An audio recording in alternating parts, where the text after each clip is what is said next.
ఈ మీడియా సమావేశం ఎందుకు ఏర్పాటు చేశామనేది నిన్న ఒక మహిళా చెల్లెమ్మ ద్వారా నా మీద ఒక అభియోగం చేయించినారు.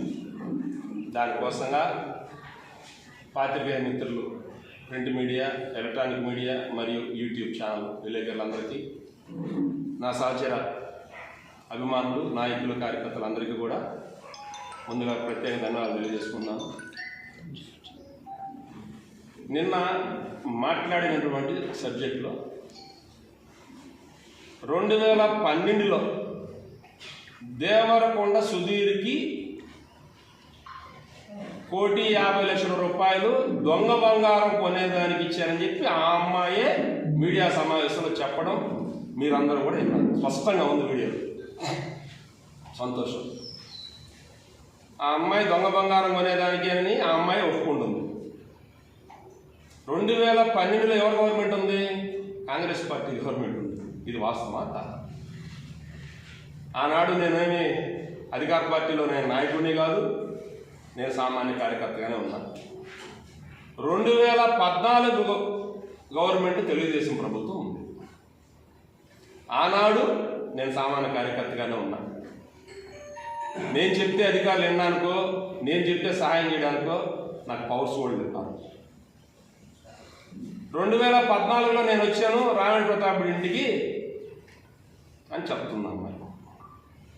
నాకు తెలియదు, వచ్చిందో లేదో కూడా నాకు తెలియదు. ఇంకొకరు చెప్పడం 2015లో కూడా వచ్చిందంట అంటున్నారు. అది నాకు తెలియదు, వచ్చిందో లేదో కూడా నాకు తెలియదు. 2017లో మాత్రం రామేణ ప్రతాప్ ఇంటికి వస్తే మేము కూడా చాలామంది నాయకులు, కార్యకర్తలు అందరూ కూర్చొని ఉంటే ఆనాటి శాసనసభ్యులు ఆ అమ్మాయి భర్త పార్కిన్సన్స్తో నరాలని చచ్చిపడిపోయి ఉంటే భుజాన్ని మోసుకొని తీసుకొని వస్తుంటే ఇట్లా దేవరకొండ సుధీర్కి 1,50,00,000 ఇచ్చిందంట కదా బిస్కెట్లకి. ఒక్కరో డిఎస్పీ గారితో చెప్తాను, ఆ అమ్మాయికి తోడు పోయేసి చెప్పిన మాట వాస్తవం. నాతో నేను అబద్ధం చెప్తాను. ఈ మాట కాణిపాకం వినాయక దేవస్థానానికి రమ్మన్నా ప్రమాణం చేద్దాం. లేదు మీకు నచ్చిన దేవాలయం, లేదు ఈ తెర వెనక సూత్రధారులు ఇద్దరు, ఒక పత్రిక విలేకరి, ఒక రాజకీయ నాయకుడు మాజీ, ఇంకెవరో ఇంకోరున్నారో ఎవరో తెలియాలా. పైన భగవంతుడికి చూస్తా అయితే ఉండడు. ఒక వ్యక్తి మీద ఎలాంటి ఆధారాలు లేకుండా నిస్సిగ్గుగా స్క్రిప్ట్ రాసి మరీ పంపించారు. ఆ అమ్మాయి పెట్టుకొని పాపం తగలడిపోతున్నా, పేపర్ చూసుకొని వెళ్ళిపోతున్నా అమ్మాయి విసుకమంటే. అదే జర్నలిస్ట్ క్లబ్లో చాలామంది సీనియర్ పాత్రికేయులు, యూట్యూబ్ ఛానల్ వాళ్ళు కూడా మీరే ప్రశ్నించారు. ఇది ఎక్కడ అమ్మా, ఆనాడు జరిగింది కదా, ఎందుకు కేసు పెట్టలేదు, ఇది అసలు సుకుమారుడికి ఏ సంబంధం అని మీలాంటి అందరూ కూడా అడగడం కూడా జరిగింది. అక్కడ నోట్లోంచి మాట కూడా రాలా. మేము అడిగేది ఒకటే, డబ్బు ఇచ్చింది ఎవరికి నువ్వు చెప్తున్నావు? స్పష్టంగా చెప్తుంది, దేవరకొండ సుధీర్కి నేను డబ్బులు ఇచ్చాను, మా ఆయన నేను కష్టపడి, మాది బంగారం అంగడి, మేము దొంగ బంగారం కొనేదానికి డబ్బులు ఇచ్చామని చెప్తాం. రైట్, సరే. దేవరకొండ సుధీర్కి కానీ నాకు కానీ బహిరంగ సవాల్, ఎప్పుడైనా నా ఫోను సెల్ ఫోన్ వచ్చి నుంచి నా దగ్గర ఉండేది ఒకే ఒక్క నెంబరు, 2వ నెంబరు రాజకీయాల్లోకి వచ్చినప్పుడు తీసుకున్నా, 2 నెంబర్లు నా దగ్గర ఉండే. నా కాల్ డేటా లేదు. దేవరకొండ సుధీర్ చేసినటువంటి క్రిస్టియన్ మిషనరీ కార్యక్రమాలకి ఎవరు ఆ ఇళ్ళకు పోయి భోంచేసి ఆ ఇంట్లో కూర్చొని వచ్చారో ఈ కావలి ప్రజానికాన్ని అందరికీ తెలుసు. నేను కానీ ఏ రోజైనా సరే వాళ్ళతో మాట్లాడినట్టు కానీ, ఎక్కడైనా వాళ్ళతో నాతో పరిచయం ఉన్నట్టు కానీ నిరూపిస్తే దేనికైనా నేను సిద్ధం. వాళ్ళ చిన్నాయన సుధీర్, దేవరకొండ సోము, శశి మా అల్లురు కాబట్టి రాజకీయంగా ఆ అబ్బాయి లీడర్గా ఉంటే అంతవరకు పరిధి తప్పితే మాకు అల్లూరులో పరిచయం. వాళ్ళకు అసలు ఈ సుధీర్ అనే వ్యక్తి నాకు పరిచయం కూడా లేదు. శాసనసభ్యులుగా ఆనాడు ఉన్నటువంటి వ్యక్తి ఇది పోయి మాట్లాడి రమ్మని చెబితే నేను అప్పుడు కూడా అన్నాను, తెలుగుదేశం పార్టీ అధికారంలో ఉంది, తెలుగుదేశం పార్టీ నీకు ఫోన్ చేసేది మనం ఏం చేయగలమని చెప్తే వాళ్ళు చేయలేదంట సహాయము, నువ్వు పోయి చెప్పిరమ్మంటే డిఎస్పీ ఆఫీస్కి నేను పోయి ఒక మహిళా చెల్లెమ్మ వచ్చింది అని చెప్పి నేను పోయి డిఎస్పీ గారికి చెప్తే డిఎస్పీ గారు ఏం చెప్పినారు, ఇది మా పరిధి కాదు సుమారెడ్డి గారు, విజయవాడ పరిధి, డబ్బులు అక్కడే ఇచ్చింది నా అమ్మాయి చెప్తుంది కాబట్టి కేసు అక్కడ పెట్టమని చెప్పింది. ఇది క్లియర్. విజయవాడ కేసు పెట్టారు, వసూలు చేసుకో అయిపోయింది. ఆ అమ్మాయి అన్న మాటగా నాకు బాధ ఎక్కడంటే డిఎస్పీ గారి ఆఫీస్ దగ్గరికి పైకి వచ్చి చెప్పింది మా పాపానికి ఒక మహిళ వచ్చింది కదా, శాసనసభ్యులు గారు చెప్పినారు కదా అని నేను పోయిన పాపానికి ఈరోజు నిన్న నా మీద వేస్తున్నారు. బాగానే ఉంది, సంతోషం. ఆ అమ్మాయి చెప్పింది ప్రెస్ మీట్లో, ఏమని చెప్పింది, అయ్యా నేను డిఎస్పీ ఆఫీస్కి వచ్చాడు, మమ్మల్ని కింద పెట్టాడు, పైకి పోయి మాట్లాడాడు, కిందకు వచ్చాడు, నాతో మిస్బిహేవ్ చేశాడు అంది. మీరే మీడియా మిత్రులే సాక్ష్యం. డిఎస్పీ గారి ఆఫీసులో సీసీ క్యామ్స్ ఉన్నాయి, కింద డిపార్ట్మెంట్ ఉంది, సెక్యూరిటీ సిబ్బంది ఉంటారు, వాళ్ళందరూ కళ్ళ ముందు నేను మిస్బిహేవ్ చేస్తే అధికారులు గమ్ముకుంటారా నన్ను చూస్తా అన్నాడు. తెలుగుదేశం ప్రభుత్వం ఉంది, ఆనాడు నా మీద కేసులు పెట్టారు. ఆ రోజు అధికారంలో ఉన్నటువంటి పార్టీ నాయకులు నన్ను గమ్ముగా వదిలిపెట్టారా? సభ్య సమాజంలో ఒక నిందేసేటప్పుడు కనీసం చెప్పించే స్క్రిప్ట్లో కూడా చేతగాల పాప రాయించినటువంటి వ్యక్తులకి ఆ స్క్రిప్ట్ క్లియారిటీగా కనపడుతుందా లేదా, అర్థమవుతుందా?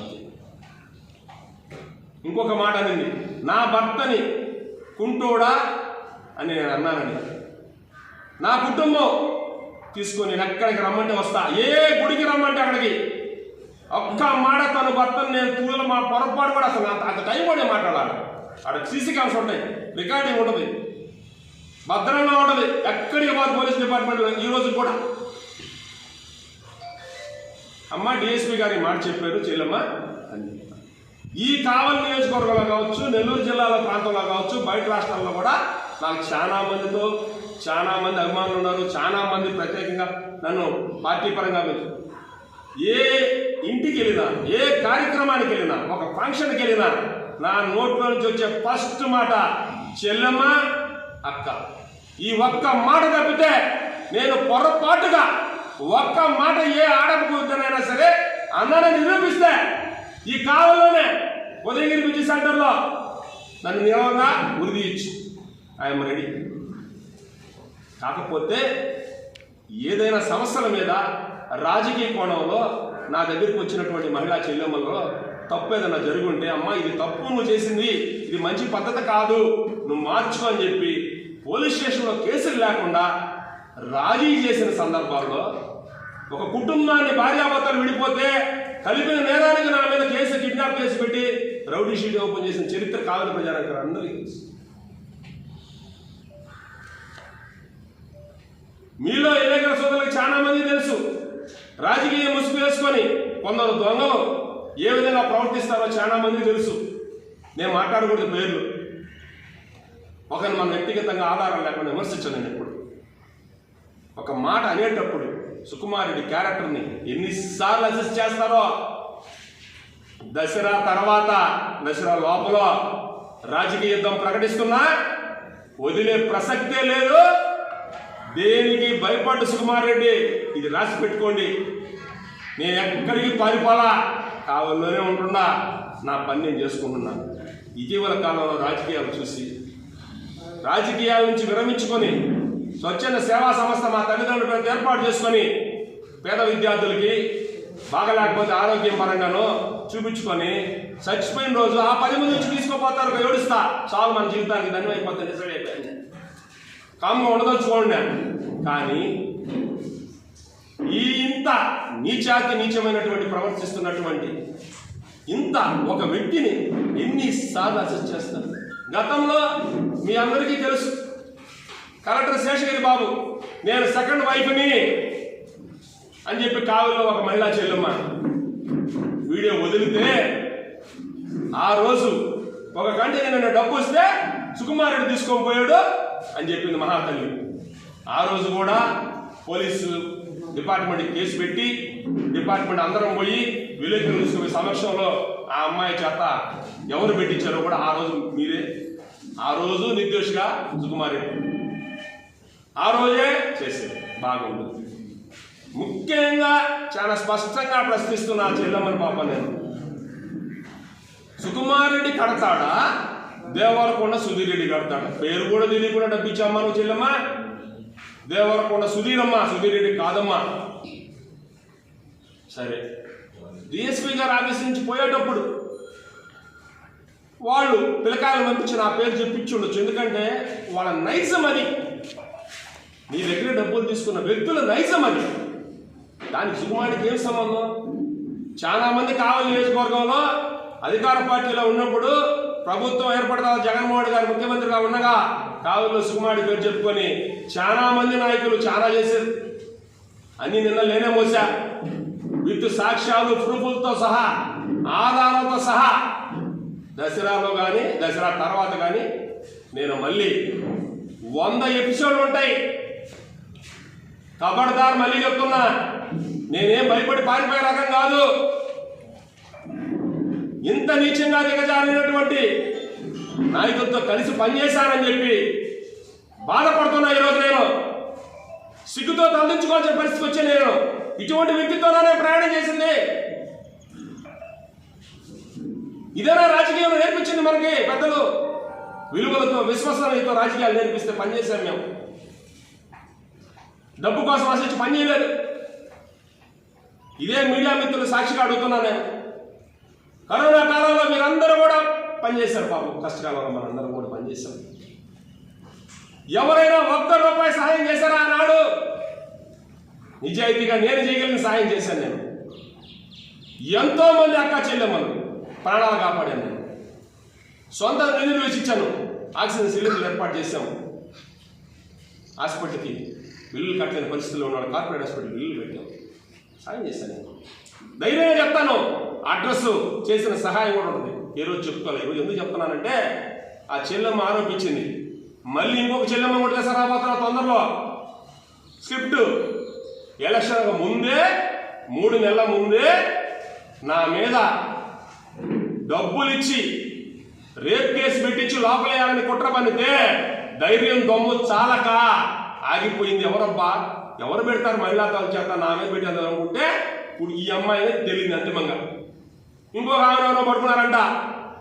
రేపో మాపో ఆమె చేత కూడా ప్రెస్ మీట్ పెట్టిస్తారంట.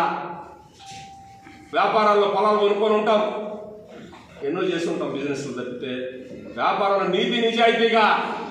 నేను మళ్ళీ చెప్తాను ఈ మాట, సుకుమార్ రెడ్డి అనే వ్యక్తి రియల్ ఎస్టేట్లో కూడా నీతిగా నియమంగా రూల్స్కు వ్యతిరేకంగా లేకుండా రూల్స్కు లోబడి న్యాయబద్ధంగా డాక్యుమెంట్ క్లియర్గా చూసుకొని పొలాలు కొన్నాడు తప్పితే ఉండొచ్చు. ఫ్యామిలీ డిస్ప్యూట్ ప్రతి దాంట్లో ఉంటాయి, కుటుంబ సమస్యలు ఉండొచ్చు.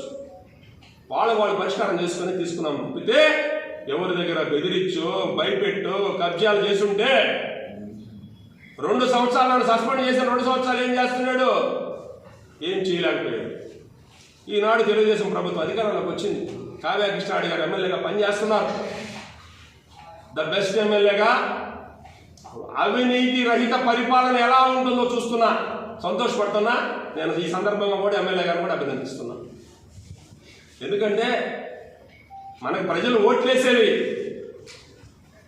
ప్రజలను పరిపాలించమని, కానీ ఓట్లేసినటువంటి ప్రజలను దోచుకోమని కాదు. ఇది సందర్భం కాదు. ఎందుకంటే ఈ సబ్జెక్ట్ డిబేట్ కాకూడదనే తర్వాత మాట్లాడతాను ఇంకో ప్రెస్ మీట్లో. ఆ అమ్మాయి విషయంలోనే మళ్ళీ చెప్తున్నా నేను. ఏ మహిళా చెల్లెమ్మను కూడా చెల్లెమ్మ అని నా మనసులో నుంచే మాట్లాడతాను తప్పితే ఏ ఆడపడుచునైనా సరే ఎక్కడైనా సరే సుకుమారుడు అనే వ్యక్తి క్యారెక్టర్ అసెస్మెంట్ అని నిరూపిస్తే కావలి ఉదయగిరి బీచ్ సెంటర్లో ఏ శిక్షకైనా సుకుమారుడి సిద్ధం. నేను కోర్టులో పొడవు నష్టం దావా వేయబోతున్నా, డిఎస్పీ గారికి కంప్లైంట్ ఇవ్వబోతున్నా, ఎస్పీ గారికి కంప్లైంట్ ఇవ్వబోతున్నా, డీజీపీ గారికి ఇవ్వబోతున్నా. ఈ తెర వెనుక ఉన్నటువంటి వ్యక్తులు కాల్ లిస్ట్ బయటికి తీయండి. ఎవరెవరు ఉన్నారో నేను చెప్పలేదు. డిపార్ట్మెంట్ చెప్పద్ది, ప్రభుత్వం చెప్పదు. నేను కంప్లైంట్ ఇవ్వబోతున్నా. నా మీద ఆధారాలు లేకుండా రాసిన ఏ విలేకరులు కూడా వదలదలుచుకోవాలి ఈ విషయంలోనే. అదైతే మాత్రం వదిలిపెట్టే ప్రసక్తే లేదు. నేను కోర్టుకి అయిపోతున్నా, పొరుగు నష్టం దావా కూడా అయిపోతున్నా, లీగల్గా నేను ప్రొసీడ్ అవుతున్నా. మీ అందరికీ కూడా తెలుసు కావాలి చరిత్ర. దొంగ బంగారం బిస్కెట్లు ఎవరు చేస్తున్నారో, ఎవరు చేశారు, సుకుమారుడికి ఏం సంబంధం? ధర్మమా? మీడియా సోదరులారా ఒక్కసారి ఆలోచించండి, మిత్రులారా కూడా. సుకుమారుడి క్యారెక్టర్ అదేనా? ఆలోచించండి. ఒక్క విలేకరి, ఒక్క పత్రిక విలేకరి చేస్తున్నటువంటి కుట్ర త్వరలోనే భయపడి ఎక్కడికి వాడు విలేకరు గారు కావాలనే ఉంటా, చివరి అంకం వరకు కూడా భయపడి ఎక్కడికి భయపడు. లేదా ఒక్కరోజు తెచ్చుకుందామా, నీ అనుకునే నాయకుడు నువ్వు కలిసి రండి, కొట్టుకుందాం. I'm ready. నేను ఒక్కడే వస్తా, మీరు ఎంతమంది తీసుకొచ్చి కొట్టండి. ఐఎమ్ రెడీ, సిద్ధం. లేదా ఇంకోటి కూడా చెప్పాను, ఇటీవల కాలం విన్నా, ఎలక్షన్ ముందు కూడా విన్నా, రౌడీల్ని పంపించి చంపించేస్తా 5 నిమిషాలని చెప్పారంట. I'm ready, Sukumar Reddy. అంతేగాని నా క్యారెక్టర్ని దయచేసి మీడియా మిత్రులకి, కావలి ప్రజానికానికి, ఈ తెర వెనుకన ఉన్నటువంటి దొంగలకి నేను చెప్తున్నా, సుకుమార్ రెడ్డి క్యారెక్టర్ ఇప్పుడు కూడా తెరిచిన పుస్తకం, తెల్ల కాగితం నా జీవితం. తప్పుడు పనులు చేసి సుకుమార్ రెడ్డి బతకలేదు, బతకడు. ఆ పరిస్థితి చేసిన రోజు సుకుమార్ రెడ్డి చనిపోయినట్టే నా దృష్టిలో. నేను ఇలాగ బతికా. విలువలు, విశ్వసనీయత, మానవ సమాజంలో బతుకుతున్నాం మనం, మృగాలం కాదు. ఎందుకంటే ఒక ఇంటికి ఒక ఆడపడుచు మన సహాయానికి వస్తే, చెల్లెమ్మ అని చెప్పి మన సొంత చెల్లెలికి ఏ విధంగా బిడ్డగా జరగద్దో, లేదా నా కూతురికి ఏ విధంగా జరగద్దో, నా భార్యకి ఏ విధంగా జరగద్దో ఆలోచించనే కానీ ఏనాడు దురుద్దేశంతోనో వేరే చూపులతోనో సుకుమార్ రెడ్డి చూడలేదు. చెల్లెమ్మ, నువ్వు ఏ ఇంటికైతే వచ్చావో, ఏ ఇంటికైతే నువ్వు సహాయం చేయమని వచ్చావో, 1000 కోట్లు ఆస్తుందమ్మా, నింద 1000 ఇస్తానంటే 5 కోట్లు తీసుకో తల్లి వాళ్ళ దగ్గర నుంచి. నా దగ్గర అంత డబ్బు కూడా లేదమ్మా, నాకేం సంబంధం తల్లి. దయచేసి చెప్పుడు మాటలు విని ఆ చెల్లెమ్మకి మళ్ళీ చెప్తున్నా, అనవసరంగా కోర్టులకి చట్టపరంగా ముందుకు పోయేదానికి నువ్వెందుకు తల్లి అనవసరం? వాళ్ళ నువ్వు బలిపోసుకోవాలి. నీకు అన్యాయం జరిగేది చెప్పండి. ఏం చేస్తున్నా అమ్మాయి? మా అమ్మగారికి చెప్పిందంట. ఇది ఏమ్మా 2018లో మన జరిగింది కదా, ఎస్పీ గారు తిరుమలేశ్వర రెడ్డి గారు కేసులు పెట్టండి, ఎవరైనా బాధితులు రమ్మంటే ఎటుపోయామంటే మా అమ్మగారికి చెప్పాను. ఇప్పుడు వచ్చి నాకు గుర్తు అంటే ఇప్పుడైతే సుకుమారుడిని బ్లేమ్ చేస్తే ఏమైనా చేసేయచ్చు, చేయండి. మా హాయితే ఏం చేస్తారు? దొంగ కేసులు పెట్టి జైలుకి పంపిస్తారు. జైలు ఆపడే పెట్టారు కదా, బయటికి వస్తాను కదా, ఆడకపోను, పారిపోను. సుకుమారుడు అయితే పారిపోను. దయ ఉంచి చెల్లెమ్మ, మళ్ళీ చెప్తున్నాను, చెప్పుడు మాటలు విని ఇటువంటి తప్పుడు ఆరోపణలు ఆధారాలు లేకుండా వేసిన దాని మీద నేను లీగల్గా ముందుకు పోతున్నా. మహిళా చెల్లెమ్మలందరినీ కోరుకుంటున్నా, సుకుమార్ రెడ్డి మనస్తత్వం ఏందో ఈ కావలి నియోజకవర్గంలో మహిళా చెల్లెమ్మలకి, జిల్లాలో కావచ్చు, రాష్ట్రంలో కావచ్చు, ఎవరు అడిగినా సుకుమార్ రెడ్డి కార్యక్రమం ఎవడైనా చెప్తాడు. దయ ఉంచి ఇటువంటి లుచ్చా రాజకీయాలు, నీచ రాజకీయాలు చేయొద్దని కూడా మీడియా మిత్రుల ద్వారా హెచ్చరిస్తూ, ఈరోజు ఈ పత్రికా సమావేశం ఇచ్చేసినటువంటి electronic media, print media, YouTube channel వారికి, నాతో కూర్చున్నటువంటి సహచర మిత్రుల అభిమానులందరికీ కూడా ప్రత్యేక ధన్యవాదాలు. నమస్కారం.